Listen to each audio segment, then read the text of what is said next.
This just in, a story revealed about the Scootsboro Boys by Tessa.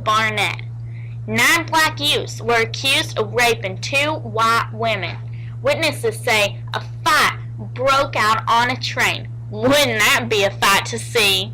The white hobos wired ahead to officials to stop the train in a town called Paint Rock.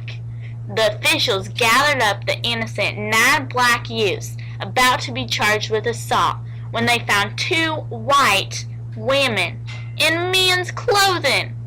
Fingers point to the white women being afraid of getting in trouble for sexual encounters with the white hobos, so they agreed to testify about getting raped by the 9 black youths. The all-white jury found each and every one of the Scootsboro Boys guilty and sentenced to death, except the 12-year-old. The announcement of the verdict and sentences brought a roar of testament in the North. The Communist Party of the USA took charge of the case and carried out the twofold battle in the courts and in the streets. The U.S. Supreme Court overturned the convictions. It was Powell versus Alabama on the grounds that the defendants had not received adequate legal counsel in a capital case.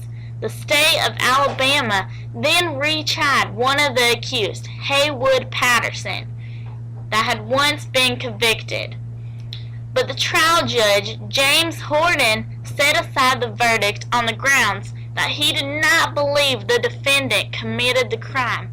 The decision caused him to be defeated in the next election. The state then retried Clarence Norris to see if the Supreme Court would again intervene.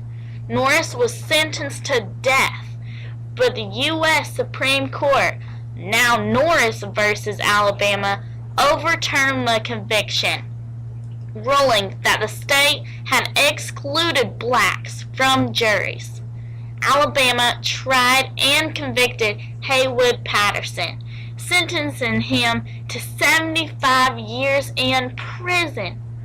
Further trials of the rest of the defendants resulted in more reconvictions and appeals until, after persistent pressure, both North and South groups, Alabama freed 4 of the youngest defendants, who had already served 6 years in jail, but later paroled all but Patterson. He escaped and fled to Michigan, where 3 years later he was convicted of manslaughter and died in prison. The last known survivor of the group, Clarence Norris, fled to the North after his parole and was granted free pardon by the governor of Alabama. Created using Powtoon.